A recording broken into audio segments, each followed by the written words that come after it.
है। इसके ऊपर किस किस के फोटोज हैं? जय श्री राम। नहीं। बहुत अच्छा लग रहा है। इसके ऊपर किस किस के फोटोज हैं? जय श्री राम। बहुत अच्छा लग रहा है। इसके ऊपर किस किस के फोटोज हैं? जय श्री राम। कुछ नोएडा के विश्वविद्यालय के कुछ बच्चे हैं जो संविधान रथ को देखकर उत्सुक हैं। कैसा लग रहा है पहले तो ये बताइए। बहुत अच्छा लग रहा है। इसके ऊपर किस किस के फोटोज हैं? जय श्री राम। कहाँ दिख रहा है जय श्री राम का फोटो? अरे जय श्री राम तो हमेशा बोलना चाहिए। नहीं, फोटो जय श्री राम को है ही नहीं इस पे। कॉन्स्टिट्यूशन मतलब संविधान, भारत का हाँ संविधान। जी, डॉक्टर भीमराव अम्बेडकर, जी। उन्होंने तो रचा था। हाँ, क्या और क्या जानते हैं? और क्या जानते हैं? अरे बताओ भाई कुछ। अरे तुम भी तो बताओ, मैं ही हूँ क्या? चलिए, ये उत्सुकता है संविधान रथ को देखकर। जो लोग हैं वो उन्हें लगता है कि श्री राम का रथ है। रथ को नाम दिया गया है संविधान रथ। क्यों जरूरत पड़ी इस रथ की, उस बारे में बाद में चर्चा करेंगे, लेकिन पहले मैं इस संविधान रथ को आप लोगों तक, अपने दर्शकों तक, जो करोड़ों लोग हमारे यूट्यूब चैनल्स को देखते हैं, सोशल मीडिया पर हमको देखते हैं, उनको पहले इस बस से अवगत करा दूं। इस बस को बनाने की क्यों जरूरत पड़ी उसके बारे में चर्चा करेंगे। सबसे पहले आप देखेंगे पेरियार रामास्वामी नायकर, जिन्होंने ब्राह्मणवाद की कमर तोड़ने में कोई कसर नहीं छोड़ी। दक्षिण भारत के बहुत बड़े हमारे सामाजिक कार्यकर्ता रहे और पाखंड अंधविश्वास को हमेशा वो टक्कर देते रहे। साथ ही साथ बाबा साहब डॉक्टर अम्बेडकर, परम पूज्य बाबा साहब को कौन नहीं जानता, पूरे विश्व के अंदर सबसे ज़्यादा पढ़े लिखे और ज्ञानी होने का बाबा साहब को अवार्ड भी मिला है। स्वामी विवेकानंद, जिनके नाम से पूरे भारत के अंदर लाखों स्कूल हैं, लेकिन स्वामी विवेकानंद की जो फिलॉसफी थी वो खुद कहते थे अपने भाषणों में, उन्होंने कई अपने भाषणों में कहा है कि मैं हिंदू धर्म को नहीं मानता हूँ, लेकिन वही हिंदू धर्म के लोग इनके नाम पर स्कूल बनाए हैं और तमाम हमारे विद्यार्थियों को कहीं ना कहीं उनकी मानसिकता को वो विकृत करने की कोशिश कर रहे हैं। सरदार भगत सिंह, शहीद उधम सिंह, जिन्होंने जनरल डायर को इंग्लैंड में जाके गोली मारी, क्यों? क्योंकि उन्होंने हमारे देश के अंदर जो नरसंहार किया था जलियांवाला बाग में, उसको लेकर। गुरु घासीदास जी महाराज, ये उस समय के गुरु घासीदास हैं जब देश की आज़ादी तो बहुत दूर की चीज़ है, वर्ण व्यवस्था इतनी जकड़ी हुई थी देश के अंदर, जिसका विरोध इन्होंने किया। इनके जैसे बहुत से गुरुओं ने किया। सदगुरु ओशो, जिन्होंने अपने वक्तव्यों से पूरे विश्व को हिला रखा है।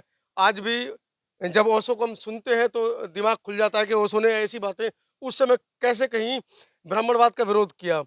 संत गोरा कुमार, इनको कौन नहीं जानता है, पैरों से मिट्टी कूदते थे और मिट्टी के साथ साथ वो ब्राह्मणवाद को भी कूदने का काम करते थे। प्रधानमंत्री वीपी सिंह, अपने आप में जाना पहचाना नाम। माता सावित्रीबाई फुले, संत हरिचंद्र ठाकुर, सबके बारे में बताना शुरू करूंगा तो पूरा दिन लग जाएगा, लेकिन मैं चाहता हूं कि आप सभी लोग देखें माता दीन भंगी। माता दीन के साथ भंगी लगाए, ना कि वाल्मीकि। आप समझिए, आज़ादी की लड़ाई में माता दीन भंगी का जो योगदान है 1857 की क्रांति में, वो किसी से छिपा नहीं है। लेकिन इस देश के ब्राह्मणवादी संस्कृति के लोगों ने, ब्राह्मणवादी इतिहासकारों ने जिसका नाम दे दिया, उसके नाम पर पिक्चर तक बन गई। लेकिन माता दीन भंगी, जिनके नाम के पीछे आज भी भंगे लगा है, वाल्मीकि नहीं लगाए। पता नहीं वाल्मीकि शब्द हमारे इस समाज को कैसे मिला, उसके ऊपर कभी बाद में चर्चा करेंगे। वीपी मंडल, जिन्होंने ओबीसी समाज के लिए आरक्षण के ऊपर जो पूरे देश के अंदर एक बवाल मचा, मंडल के खिलाफ सवर्णों को कमंडल बनाना पड़ा। वीर खुसरो भंगी जी, आप देखिए, इनके नाम के साथ भी भंगी लिखा है, ना कि वाल्मीकि लिखा है। मीनांडर, जो अपने आप में एक अंग्रेजी घुमक्कड़ थे, उन्होंने भारत देश के अंदर खोज की और बुद्धत्व की पहचान की और विदेशों तक बुद्ध को पहुंचाया। स्वामी अच्युतानंद हरिहर, अच्युतानंद हरिहर के बारे में कहा जाता है कि ये वो बहुजन समाज के, या यूँ कहें कि दलित शोषित पिछड़े वर्ग के पहले पत्रकार होने का भी इनको ख्याति प्राप्त है। सबसे पहला इन्होंने जो पर्चा बनवाया था, जो एडवर्टाइजमेंट छपवाया था, आज तक के इतिहास में इनका नाम सबसे ऊपर आता है कि स्वामी अच्युत हरिहरनाथ ने। इन्होंने आदि हिंदू महासभा की भी स्थापना की और हिंदुओं से हम कैसे पृथक है, इस बारे में चर्चा की। अहिल्याबाई होलकर को कोई नहीं जानता है। राष्ट्रपति ज्योतिबा फुले, ओबीसी समाज के इतने बड़े समाज सेवी और कालांतर में विश्व के पहले भारत के अंदर जो शिक्षक हैं, जिन्होंने अपनी पत्नी को पढ़ाया। उसके बाद उनकी पत्नी ने मात्र 18-19 वर्ष की आयु में एक 17 स्कूल तक खोलने का, उनके आज़ादी से 100 साल पहले 1831 में वो पैदा हुई और 48 में उन्होंने लगभग 18 स्कूल माता सावित्रीबाई फुले ने अपने पति राष्ट्रपति ज्योतिबा फुले के साथ में मिलकर महिलाओं के लिए खोले। इतना बड़ा इतिहास है हमारा। जब मैं बताना शुरू करूंगा तो फिल्म कम पड़ जाएगी, आप लोगों को वीडियो स्किप करनी पड़ जाएगी। कर्पूरी ठाकुर सैन समाज के बहुत बड़े चिंतक हुए हैं। जोगिंद्रनाथ मंडल अपने आप में एक बहुत बड़ा ऐतिहासिक नाम है। एपीजे अब्दुल कलाम साहब कौन नहीं जानता है। जिस अल्पसंख्यक समुदाय को वर्तमान की सरकार पानी भर भर कर गाली देती है, उसी समाज से वो मिसाइल मैन के नाम से प्रसिद्ध हुए, देश के राष्ट्रपति पद को सुशोभित किया और कई वर्षों तक अपनी सेवाएं देश को दी हैं। दशरथ मांझी कौन नहीं जानता है। एक छैनी हथौड़े से कई सैकड़ों टन के पत्थर को काट मारा। अगर हमारा बहुजन समाज को व्यवस्थाएं मिले, हमारे बहुजन समाज को संसाधन मिले तो वो क्या नहीं कर सकता है। आइए बस के पीछे दिखाता हूँ। पूज्य भिक्खु सुमित्रतन जी ने भारत का संविधान कितने बड़े बड़े अक्षरों में लगाया है। महाराजा सूरसेन सैनी जी का फोटो है, भीमाबाई संत का फोटो है, वीर मेघमाया का फोटो है, राजा बिंबासार का फोटो है, सतगुरु रविदास जी का फोटो है। और बस पे देखो कितना सुंदर लिखा है, संविधान जागरूक महाअभियान यात्रा। 1 करोड़ भारतीय संविधान भारत के घर घर में पहुंचाने का लक्ष्य है। संविधान रथ संविधान, और इसके राष्ट्रीय संयोजक है सत्यशोधक समाज भारत। राष्ट्रपति ज्योतिबा फुले साहब ने उसको बनाया था, the Buddhist society of India, जिसके संस्थापक बाबा साहब डॉक्टर अम्बेडकर। समर संस्कृति संघ भारत, बनते सुमित्रतन जी उसके संस्थापक हैं।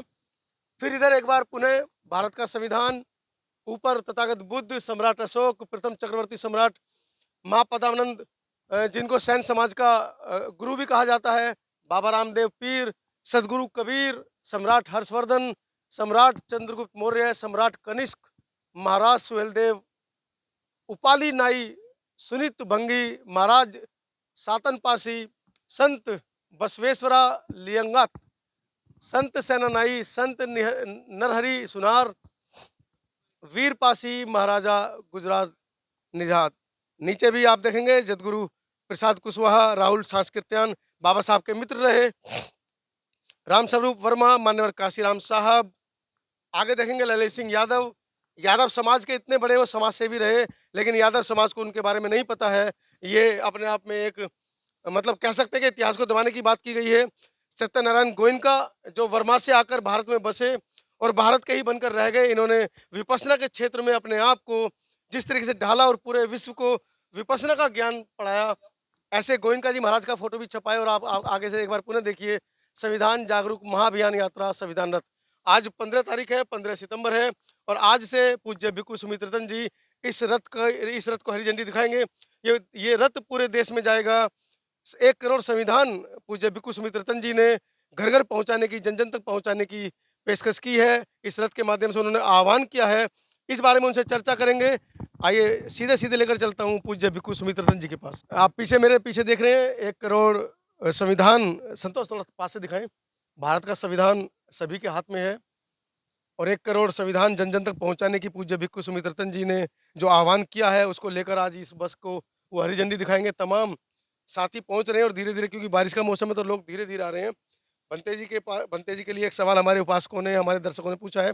बनते जी, हमारे एक दर्शक का सवाल है, एक नहीं कई सारे दर्शकों का सवाल है कि आप पूरे देश के अंदर बौद्ध जो सम्मेलन थे वो कर रहे थे, और उससे परिवर्तन भी आया, लोगों में बुद्ध के प्रति एक आस्था भी जागी और संख्या में भी उसमें वृद्धि हुई है।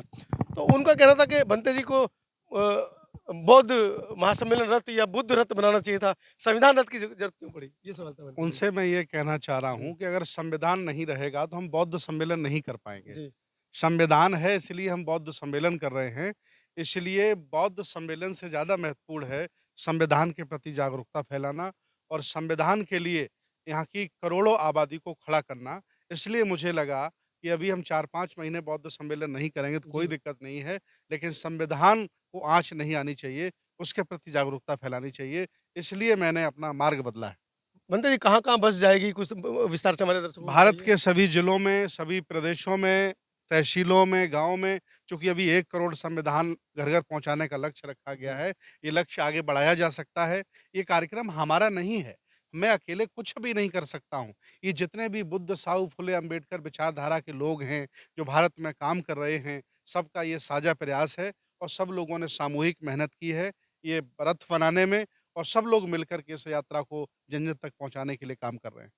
तो आप पूज्य भिक्खु सुमित्रतन जी, जिन्होंने बताया कि पूरे देश में संविधान रथ जाएगा और पूरे देश में संविधान को जन जन तक पहुंचाने का जो प्रयास, जो आह्वान बनते जी ने किया है, उस पर वो अमल करेंगे, और किस तरीके से व्यवस्थाओं को बनाना है उस पर भी हम आगे आगे बीच बीच में आप लोगों को चर्चा कर बनते जी से बताते रहेंगे कि कैसे कैसे इसको आगे बढ़ाया जा रहा है, किन किन आर्थिक सहयोगों का या किस किस मापदंड पर ये चलकर आगे काम कर रहा है। आप बने रहें लगातार इस तरह की खबरों को देखने के लिए।